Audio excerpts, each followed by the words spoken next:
Samora Machel informal settlement in Cape Town was on lockdown this week. Police were on the hunt for those responsible for shooting 5 members of the police's anti-gang unit. They were chasing suspects in the area when they came under fire. Leanne Jansen has more. They've been tasked with cracking down on gangsterism in Cape Town, but now they've become the targets. 5 anti-gang unit members were tracking suspects linked to recent murders in Samora Machel when they came under attack. Police say this area is a hideout for dangerous criminals. 2 of the injured anti-gang unit members are currently being treated at this hospital. One of them, Freddie Florence, is fighting for his life in the ICU. 42-year-old Florence got shot in the head, which nearly killed him. He also has gunshot wounds in the arm and leg. Now, 4 of 5 seconds, en op die stadium, ek kan nie vir u sê hoe ek voel nie. Beide van ons is in hierdie beroep. So op hierdie stadium is dit vir my bietjie moeilik. Edward Lagrange has been shot in the hip. The others are being treated at a Takai hospital. Police Minister Beki Cele has issued this warning.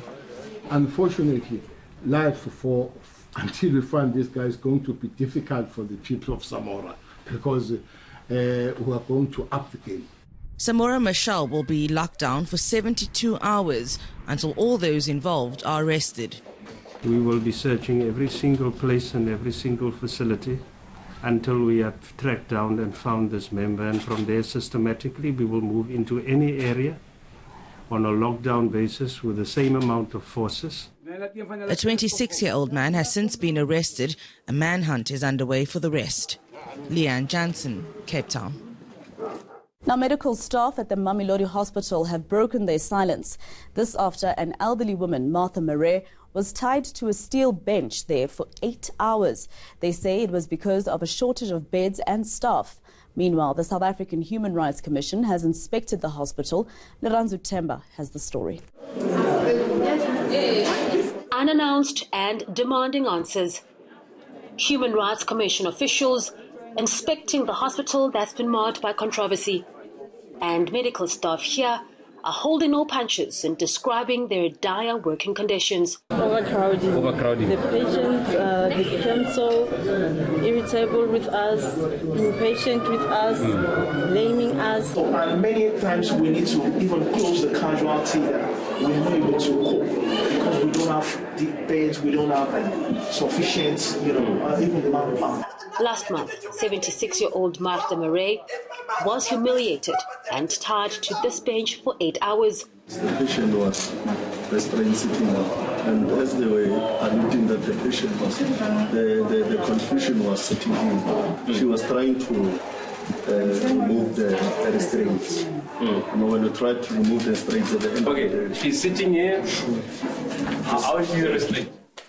But the South African Human Rights Commission isn't buying this explanation.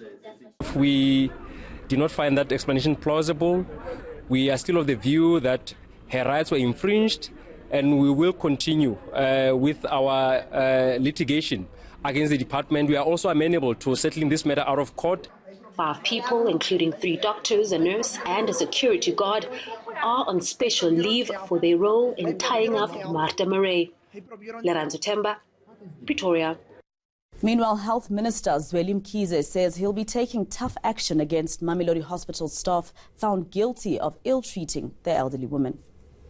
There's an investigation that's going on. It should be able to separate for us what the issues are. But in basic principles, there is no part of health care or caring for patients or nursing care that expects that a patient can be tied up into the chairs in a casualty.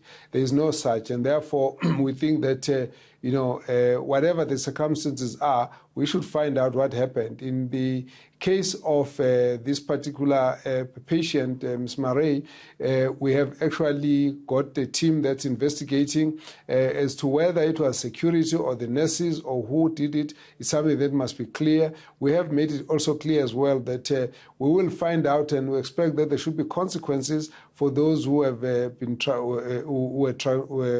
there are transgressions.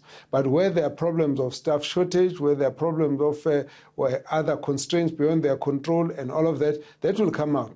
But all of those are issues that we will analyze when we sit down there. But the basic issue is that when patients come to the hospital, we expect them to be cared for. We expect them to be treated with dignity. We expect that something must be done to make sure that their dignity is not violated. And so we had concerns in this case. We are aware that the hospital is overrun. There's a huge population that is serving, and therefore staff can be also affected.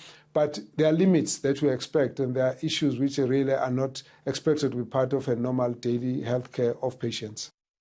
The Westdene Residents Association says the city of Joburg has been dragging its feet in addressing the rise of illegal creches in the area. This follows the deaths of 2 children who allegedly consumed rat poison at a daycare center. Their grieving mothers still have no answers a month after the deaths. Health and Social Development MMC Mpopalatsi has promised to close down all unlicensed facilities in the area. Nqobile Madlala has the story. This unregistered daycare center is where 2 toddlers died. It's alleged Othniel Wabet and Jessica Asechai, both of whom were under the age of 2, consumed rat poison. What's happening is very sad because they can't even come outside to explain themselves. So why are they lying like we were not paying as parents? We pay and the next thing our kids just died.